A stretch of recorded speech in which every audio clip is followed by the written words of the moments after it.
हमारा गठबंधन है, तो अखिलेश यादव जी अगर जा रहे तो बिल्कुल हमारा समर्थन है। शुक्रिया शुक्रिया वीरेन जी।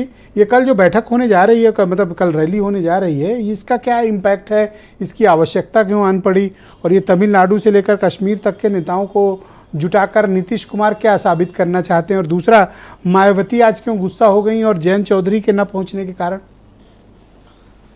देखिए, ये जो एकजुटता होती है और एक जो सम्मेलन, रैली, प्रदर्शन, ये सब एक संदेश की तरह होते हैं। और लोकतंत्र में सड़क पर उतरकर, धरना देकर, रैली करके, नेताओं को इकट्ठा करके, जुटान करके भी बहुत सारे संदेश दिए जाते हैं। अलग अलग तरीका है लोकतंत्र में अपनी बात पहुंचाने का। जब से बीजेपी सत्ता में आई है, उसके सामने कोई एक दल टिक नहीं पा रहा है। जब विपक्ष अलग अलग लड़ता है, उसका फायदा बीजेपी उठाती है और वो चुनाव जीत लेती है। यही वजह है कि शायद विपक्ष को लगा कि एक साथ एकजुट हुआ जाए, आया जाए, और बीजेपी के सामने एकजुटता के अलावा ज़्यादा अवसर भी है नहीं। तो ये जो स्थितियां हैं कि 2014 के बाद से अलग अलग राज्यों में लोग मोदी के सामने लड़ते रहे, हारते रहे, लेकिन आज विभिन्न राज्यों के विभिन्न पार्टियों के 17 बड़े नेता इकट्ठा हो रहे हैं, एक वो मजबूती और एकजुटता का संदेश दे रहे हैं। तो ये सच्चाई है कि इस संदेश में सिर्फ एक चीज़ ऐसी रह जाती है, कांग्रेस। अगर जब भी सेंटर में सरकार बनाने की बात अगर इस चुनाव में कोई आती है, तो कांग्रेस एक राष्ट्रीय पार्टी है, बड़ी पार्टी है। हालांकि आम आदमी पार्टी भी मौजूद है, लेकिन सांसदों के संख्या बल उसके बिना केंद्र में तत्कालिक तौर पर अगर कोई सरकार बना सकता है तो कांग्रेस बना सकती है। तो हर जुटान में अगर कांग्रेस शामिल नहीं है, तो ये जुटान तीसरे मोर्चे की ओर तो बात कर सकता है। ये सीधे सीधे विपक्ष बीजेपी के सामने कोई सीधा मोर्चा दिखता नहीं है। देखिए, हर समय में जब जब पार्टियां ऐसी आने लगी कि इलाकाई पार्टियों का दखल बढ़ता गया, तब एक टाइम पे एनडीए बना, एक टाइम में यूपीए बना, अब अखिलेश यादव ने कहा कि पीडीए बनाया जाए। आज उत्तर प्रदेश से सटे राज्य में एक बहुत बड़ा जमावड़ा शुरू हो गया है। यूपी पे उसका क्या इम्पैक्ट होगा इस पटना के सम्मेलन का, ये महत्वपूर्ण है। दुर्भाग्य और सौभाग्य दोनों हो सकता है कि अखिलेश यादव के अलावा, वो चूंकि गठबंधन में है जयंत चौधरी के साथ, उनके अलावा यहाँ यूपी में विपक्ष का और ज़्यादा इम्पैक्ट नहीं है किसी का।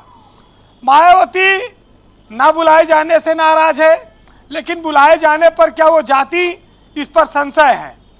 क्योंकि बीजेपी को लोग ये मानते हैं कि मायावती बीजेपी से डर रही हैं, सीबीआई ईडी से डर रही हैं, और शायद वो विपक्ष के ऐसे जुटान में ना जाए। अभी ये बात आई कि भाई मरे से मरी स्थिति में भी बसपा का वोट बैंक एकजुट रहता है। बसपा का वोट बैंक 22% से घट के 12% पे आ गया है। तब मरी से मरी और कैसी स्थिति आएगी? क्या एकदम मर जाए तब माना जाए कि मर गई? मरी से मतलब है कि लंबे समय तक अगर आप ढलान पर जा रहे हैं, अगर आप कहते हैं लोग कि भाई बहुत पड़ा हुआ है, घुरुच रहा है, आगे नहीं बढ़ पा रहा है, एक ही स्थिति में लंबे समय तक पड़े रहने को आप कह सकते हैं मरी से मरी स्थिति। चटपट मर जाना वो दूसरी बात है। तो सियासत में मायावती की पार्टी का जो संघर्ष है वो अब दिखाई पड़ेगा असली तौर पर, क्योंकि 19 में तो गठबंधन उनका बहुत बड़ा था और 10 लोकसभा की सीटें वो जीती। अब अखिलेश यादव और मायावती गठबंधन नहीं है अभी फिलहाल। ऐसे में मरी से मरी स्थिति वही है कि विधानसभा में आपके पास एक विधायक बचा, जिसका 10 साल पहले तक सरकार थी उत्तर प्रदेश में। तो ये जो स्थिति है ये उत्तर प्रदेश में ज़्यादा असर नहीं डालती, लेकिन राष्ट्रीय फलक पर इसका असर क्या होगा ये कल की रैली में आप देखेंगे। केजरीवाल निश्चित तौर पर 2 राज्यों वाली सरकार के नेता हैं। वो देखा जाए तो इस जो जुटान में सबसे बड़े नेता लीडर के तौर पर होंगे, क्योंकि उनके पास 2 मुख्यमंत्री हैं। अब बीजेपी कांग्रेस के साथ देखिए, कांग्रेस ने तो एमसीडी में भी इनका आम आदमी पार्टी विरोध किया था। तो कांग्रेस वोट तो समर्थन तो चाहती है जी, लेकिन वो ये भी चाहती है कि आम आदमी पार्टी ना बढ़े। तो वहां बीजेपी बढ़ जाती है। तो ये इंटरनल जो तो वहाँ कॉन्फ्लिक्ट है बीजेपी ये को कैसे ताकत दूर भी करेंगे मिल ये जाती लोग? है।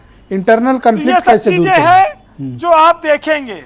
जी लेकिन ब्रजेश जी, कोई भी गठबंधन जब बनता है, कोई नेता इकट्ठा होते हैं, सत्ताधारी दल तो हमेशा कहता है कि अरे ये सब मोदी से डर के इकट्ठा हुए हैं। बीजेपी के नेता भी कहते हैं। अब जयंत नहीं जा रहे हैं तो जयंत के लिए कह रहे हैं। भाई जयंत नहीं जाएंगे लेकिन साथ तो निभाएंगे, साथ तो निभा ही रहे हैं, अब और कैसे क्या करें।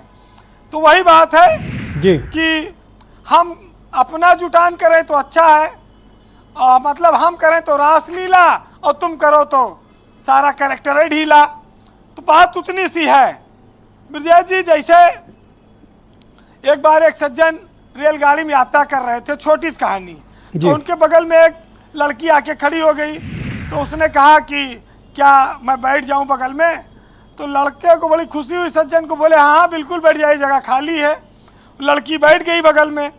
तो लड़की ने कहा कि बड़ी प्यास लगी है, क्या आपका मैं पानी पी लूँ? तो उन्होंने बड़े खुशी से बोतल दे दिया, हाँ लीजिए बिल्कुल पीजिए। तो जब पानी पी लिया तो उसने कहा कि भैया अगला स्टेशन कौन सा आएगा? बस इतना कहते ही वो लड़का नाराज हो गया और कहा कि अब सीट खाली करो, हमें नींद आ रही है, हम सोएंगे।